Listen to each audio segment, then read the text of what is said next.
আমাদের বিরুদ্ধে বিভিন্ন ধরনের অপপ্রচার চালানো হচ্ছে। বৃহত্তর ঢাকা জাতীয়তাবাদী আইনজীবী নেতৃবৃন্দ কর্তৃক আয়োজিত আজকে তিনবারের সাবেক প্রধানমন্ত্রী, বাংলাদেশ জাতীয়তাবাদী দলের সাবেক চেয়ারপারসন মরহুমা বেগম খালেদা জিয়ার আত্মার মাগফিরাত কামনা করে আয়োজিত এই দোয়া মাহফিল অনুষ্ঠানে উপস্থিত আছেন ঢাকা আইনজীবী সমিতির সাবেক সভাপতিবৃন্দ, সাবেক সাধারণ সম্পাদকবৃন্দ, জাতীয়তাবাদী আইনজীবী ফোরামের সম্মানিত নেতৃবৃন্দ, উপস্থিত সকল আইনজীবী ভাই ও বোনেরা, আমার মুরব্বীজনেরা, আসসালামু আলাইকুম। আমি প্রথমেই ধন্যবাদ এবং কৃতজ্ঞতা জানাচ্ছি আজকে এই অনুষ্ঠানটি যারা আয়োজন করেছেন, বিশেষ করে যারা ওনাদের মূল্যবান সময় নষ্ট করে সিনিয়র প্রবীণ বিজ্ঞ আইনজীবীরা, সম্মানিত আইনজীবী, ওনারা সকলেই উপস্থিত হয়েছেন এবং আমার পক্ষে কথা বলেছেন। সেটার জন্য আমি নিজেকে অত্যন্ত ভাগ্যবান মনে করছি। আজকে যারা সম্মানিত নেতৃবৃন্দ যারা বক্তব্য রেখেছেন, সকলে আমি ওনাদের সন্তান তুল্য। ওনারা আমার বাবার বয়সী, আমার বাবার সাথে রাজনীতি করেছেন, আমার বাবার চেয়ে অনেক সিনিয়র আইনজীবী নেতৃবৃন্দরাও এখানে উপস্থিত হয়েছেন। তাই আমি মহান আল্লাহ তাআলার দরবারে শুকরিয়া জানাচ্ছি যে এরকম একটা সম্মানিত জায়গায় আমি পৌঁছেছি এবং এই বয়সে আমি সংসদ সদস্য নির্বাচন করছি এবং এরকম ভালোবাসা আমি এরকম সিনিয়র নেতৃবৃন্দদের থেকেও পাচ্ছি। আবার আপনারা সামনে যারা তরুণরা রয়েছেন, আপনারাও আমাকে সমর্থন দিচ্ছেন, সেটার জন্য আমি আসলে মহান আল্লাহ তাআলার দরবারে কোটি কোটি শুকরিয়া জানাচ্ছি। আমি আসলে বক্তব্য খুব দিব না, কারণ আসলে ওনাদের সামনে কি বক্তব্য দিব। তারপরেও দুই একটি কথা সমসাময়িক বিষয়ে বলতে চাই। এই কারণেই বলতে চাই যে আপনাদের সামনে বক্তব্য রাখার, অর্থাৎ যারা আইনের রক্ষক অথবা বাংলাদেশে বা পৃথিবীর যে কোনো জায়গায় আইনজীবীদের যে ভূমিকা রাজনীতির সাথে সেটা ওতপ্রোতভাবে জড়িত। এমনকি সংসদ সদস্যদেরকে তো আইন প্রণেতাই বলা হয়, সংসদে গিয়ে আইন প্রণয়ন করবে। তাই আমি আরেকটি অনুরোধ জানাচ্ছি যে এই যে পথ চলা আমার শুরু হলো, আগামী দিনে আমি সকল পর্যায়ের আইনজীবী এবং আইনজীবী নেতৃবৃন্দের সহযোগিতা চাই। যেহেতু সংসদে যদি মহান আল্লাহ তাআলা আমাকে সুযোগ করে দেন সংসদে গিয়ে ভূমিকা রাখার, সেই ক্ষেত্রে আপনাদের মূল্যবান পরামর্শ এবং দিক নির্দেশনা মাধ্যমে আমি নিজেকেও আরো এনহ্যান্স করতে চাই, যাতে করে যদি আমি সংসদে ভূমিকা রাখার সুযোগ মহান আল্লাহ তাআলা করে দেয়, সেখানে যাতে আমি সঠিকভাবে এবং জোরালো ভূমিকা রাখতে পারি এবং আইন প্রণয়নে আমি কার্যকরী ভূমিকা রাখতে পারি, যেই আইন প্রণয়নের মাধ্যমে বাংলাদেশের আগামী দিনের ভবিষ্যৎকে আমরা যেভাবে নতুন বাংলাদেশ গড়তে চেয়েছি 24শে রক্তাক্ত গণ অভ্যুত্থানের পর, মহান মুক্তিযুদ্ধের চেতনায় আমরা যে স্বাধীন, সার্বভৌম এবং একটি গণতান্ত্রিক রাষ্ট্র করতে চেয়েছি, সেটা যাতে আমি করতে পারি, সেজন্যে সকল পর্যায়ে আইনজীবী ভাই ও বোনেদের আমি আগামী দিনের আপনাদের সহযোগিতা কামনা করে আমার বক্তব্য শুরু করছি। আসলে সমসাময়িক যে বিষয়গুলো রয়েছে তার মধ্যে একটি অত্যন্ত যেটি আমাদের কনসার্ন হওয়া দরকার, সেটা হচ্ছে বাংলাদেশ জাতীয়তাবাদী দলের বিরুদ্ধে, আমাদের শীর্ষ নেতৃবৃন্দের বিরুদ্ধে, এমনকি আমাদের যারা প্রার্থীরা রয়েছেন বিভিন্ন জায়গায়, আমাদের বিরুদ্ধে বিভিন্ন ধরনের অপপ্রচার চালানো হচ্ছে সংঘবদ্ধভাবে। আমাদের যারা প্রতিদ্বন্দ্বী রাজনৈতিক দল এখন হয়েছেন, যেহেতু এখন কার্যক্রম নিষিদ্ধ ঘোষিত, আওয়ামী লীগ নাই, তাই তারা দ্বিতীয় স্থানে উঠে এসেছেন। দীর্ঘদিন আমাদের সাথেও রাজনীতি করেছেন, এমনকি কোনো ক্ষেত্রে আমি যখন জেলখানায় ছিলাম ওনাদের কয়েকজনকে আমি দেখেছি। তবে একটা কথা আজকে না বললেই না, বিগত 17 বছর যখন আন্দোলন সংগ্রামে বিএনপি এবং আমাদের সমমনা অনেক দল এবং রাজনীতির বাইরেও অনেক সাংবাদিকরা, তাদেরকে হত্যা করা হয়েছে, বিভিন্ন সময় জেল জুলুমের শিকার হয়েছে, নানাবিধ অত্যাচার, জুলুম, নির্যাতনের শিকার আমরা যখন হয়েছি, বিএনপির পক্ষ থেকে কিন্তু সবসময় রাজপথে জোরালো ভূমিকা আমরা রেখেছি, যে কোনো পাবলিক ইস্যুতে আমাদের ভূমিকা ছিল। কিন্তু আজকে আমাদের যারা প্রতিপক্ষ, তাদেরকে তো আমরা সেভাবে দেখি নাই। আমরা মাঝে মধ্যে শুনেছি যে ফজরের নামাজ পড়ে সবাই মিলে একটা দৌড় দিয়ে মিছিল করত এবং ভোরের আলো ওঠার আগে আবার তারা ঘরে ঢুকে যেত। এটাই ছিল তাদের বাস্তবিক অর্থে আপনারা যদি ধরে নেন 14 সালের যে একতরফা নির্বাচনের নামে যেটাই হয়েছিল, তার পরবর্তীতে কিন্তু আমরা তাদেরকে তেমনভাবে রাজপথে দেখি নাই। এটা হলো আমার অভিজ্ঞতা। আমি জানি না, আপনারা হয়তো আরো বেশি জেনে থাকতে পারেন। আর 2018 পর থেকে আমি কন্টিনিউয়াস রাজপথে ছিলাম। 2020 সালে আমি যখন ঢাকা দক্ষিণ থেকে দলের মনোনয়নপ্রাপ্ত হয়ে মেয়র নির্বাচন করি, সেটাও কিন্তু আমি নমিনেশনটা দেওয়ার পরেই আমি বলেছি যে এই নির্বাচনে অংশগ্রহণ করেছি আমাদের আন্দোলনের অংশ হিসাবে।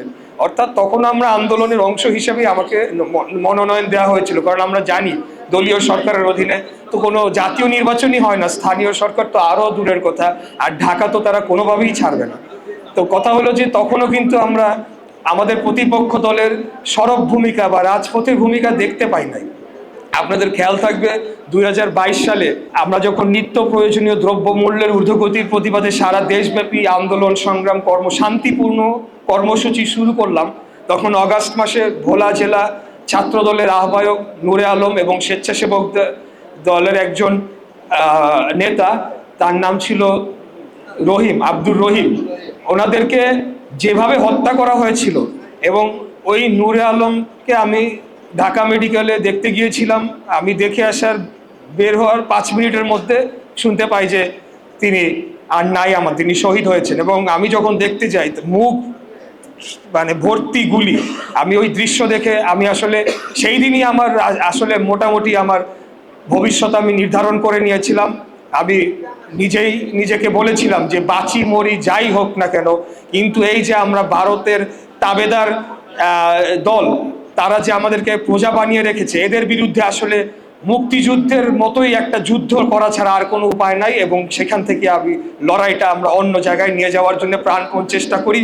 এবং তার পরবর্তীতে আপনারা দেখেছেন আমাদের মহাসমাবেশ এবং সর্বশেষ 28 অক্টোবরের সময় যেভাবে বর্বরোচিত হামলা করা হয়, এরপরে হরতাল অবরোধে কিন্তু বিএনপির নেতাকর্মীরাই তখন সেটিকে সফল করেছিল। এবং তার কিছু মাসের মধ্যেই আমরা এই গণঅভ্যুত্থানটি দেখতে পাই। অতএব এখন যে আমাদেরকে 24-এর রক্তাক্ত গণঅভ্যুত্থানের পর এই প্রতিপক্ষ দলটি তারা পূর্ণাঙ্গ ক্রেডিট নেওয়ার চেষ্টা করলো, তখনও আমরা কিছু বলি নাই। ঠিক আছে, আমাদের কথা হলো যে আমরা যে আন্দোলন সংগ্রাম করেছি ফ্যাসিস্টকে হটানোর জন্য, সেটি আমরা সফল হয়েছি, এখানে কৃতিত্ব নেওয়ার কিছু নাই, সে পর্যন্ত মেনে নিতাম। তার কিছুদিনের মধ্যেই আমরা দেখলাম এদেরই একটা চক্রান্ত শুরু হলো, এবং আমাদের নেতা, আমাদের দলের চেয়ারম্যান দেশনায়ক তারেক রহমানকে টার্গেট করে এক ধরনের প্রচারণা চালানো হলো। এবং মিটফোর্ডে যখন একটা হত্যাকাণ্ড ঘটানো হয় যুব দলের এক কর্মী, সেখানে কিন্তু আমাকেও টার্গেট করা হয়েছিল, যেহেতু পুরান ঢাকার সাইড। প্রথমেই ওদের যারা অনলাইন অ্যাক্টিভিস্ট, তারা একটা মিথ্যা বয়ান লিখলো, অথচ ওই যুব দলের আমি কিন্তু চিনি না তাদেরকে। তো প্রথমে আমার ব্যাপারে বলল যে আমি শেল্টার দিচ্ছি, আমি হত্যার সাথে জড়িত। তারপরে তো আমাদের নেতার নামেও এটা বলল, এবং ওনার বিরুদ্ধে বিভিন্ন আজে বাজে স্লোগান দিয়ে মিছিলও করলো তাদের ছাত্র সংগঠন। তো তখনই আমি অত্যন্ত হতাশ হয়েছিলাম। আসলে গণ অভ্যুত্থানের পরবর্তীতে আমাদের তো সবার পাশাপাশি সহ অবস্থান করার কথা ছিল। আমরা তো ওই পূর্ববর্তী সময়ে যে একটা শত্রুতা তৈরি হয়েছিল, যে রাজনৈতিক বিভাজন তৈরি করে জাতিকে বিভক্ত করা হয়েছিল, সেখান থেকে তো আমরা পরিবর্তন ঘটিয়ে একটা গণতান্ত্রিক রাষ্ট্র চাচ্ছিলাম। কিন্তু এই ধরনের কর্মকাণ্ড যখন করে, তখন তো আর আমাদের মধ্যে সেই সৌহার্দ্যপূর্ণ পরিবেশটা আর বজায় থাকে না। তখন তো আমাদেরকে বাধ্য হয়ে আবারও 1971 সালে তাদের যে গণহত্যা তারা সংগঠিত করেছিল, তারা যে তার তৎকালীন পাকিস্তানি হানাদার বাহিনীর পক্ষ হয়ে আমাদের মা বোনেদের ধর্ষণ, ইজ্জত, সম্মানহানি করেছিল, এই কথাগুলো আমাদেরকে বলতে হয়। তখন কিন্তু আর আমাদের সেই সৌহার্দ্যপূর্ণের জায়গাটা আর থাকে না। তাই আজকে আপনাদের মাধ্যমে আমি তাদের উদ্দেশ্যে বলতে চাই, আপনারা যদি এই বিভাজনটা সৃষ্টি করেন, আপনারা যদি আমাদের একে অপরের প্রতি সম্মান হানি করেন, তাহলে এটার আলটিমেট বেনিফিশিয়ারিটা কারা হবে এটা একটু চিন্তা করে দেখবেন। এবং তারা যদি আবার ফেরত আসে বাংলাদেশে, তাহলে আমাদের সবার কি অবস্থা তারা করার চেষ্টা করতে পারে সেটাও আপনারা মাথায় রাখবেন। ভুলে যাবেন না, পার্শ্ববর্তী দেশেই বসেই কিন্তু সকল ষড়যন্ত্র হচ্ছে, সেখান থেকে অর্থায়ন হচ্ছে। আপনারা খেয়াল করে দেখবেন যে ফাঁসির দণ্ডপ্রাপ্ত নিষিদ্ধ ঘোষিত আওয়ামী লীগের পলাতক সভানেত্রী শেখ হাসিনার দুর্নীতিবাজ পুত্র সজীব ওয়াজেদ জয়, যে আমেরিকায় গিয়ে এখন নাগরিকত্ব গ্রহণ করে, সে নিজেই বলেছে 2-3 দিন আগে আল জাজিরার ইন্টারভিউতে কথা বলেছে। এবং ওই ইন্টারভিউর শিরোনামটা কি ছিল? যে আওয়ামী লীগ কি এখনো কি তারা ডিনায়ালে আছে বা তারা পুরো জিনিস অস্বীকার করছে, নাকি তাদের অনুশোচনা এসেছে? তাদের বিন্দুমাত্র অনুশোচনা আসে নাই, তারা পুরো জিনিসটাই ডিনায়ালে রয়েছে এবং উল্টা যারা আন্দোলনকারীদের মিলিটেন্ট বা জঙ্গি আখ্যা দিয়ে এই ধরনের একটা বয়ান দাঁড় করানোর চেষ্টা করছে। তাই আমাদেরকে এখন জাতীয়ভাবে ঐক্যবদ্ধ হওয়া ছাড়া অন্য কোনো বিকল্প নাই। আমাদের যে, আমি খুব বিজ্ঞ ব্যক্তিদের সামনে এইসব বলা ঠিক না, কিন্তু আমি তারপরে বলতে চাই, আমাদের যে ভূখণ্ডটি, আমাদের যে জিওপলিটিক্যাল অবস্থান রয়েছে, বিশেষ করে এই সাবকন্টিনেন্টের মধ্যে অত্যন্ত ভালনারেবল একটা পজিশনে আমরা রয়েছি। তাই এখানে এখন জাতীয় ঐক্য কোনো বিকল্প নাই। হ্যাঁ, আমাদের মধ্যে রাজনৈতিক প্রতিদ্বন্দ্বিতা থাকবে, কিন্তু সেটা যাতে হয় সৌহার্দ্যপূর্ণ এবং ভোটের রাজনীতির মতো যাতে সীমাবদ্ধ থাকে। কিন্তু আপনারা দুঃখজনক হলেও লক্ষ্য করবেন, ঢাকা 17 আসনের প্রার্থী, ইনি আমাদের ঢাকা 17 আসনের সম্পর্কে নতুন করে বলার কিছু নাই, তার একটা বক্তব্য অত্যন্ত প্রচার হয়েছে যে সে বলছে ঢাকা শহরের সব প্রার্থীদের সাইজ করে দিবে।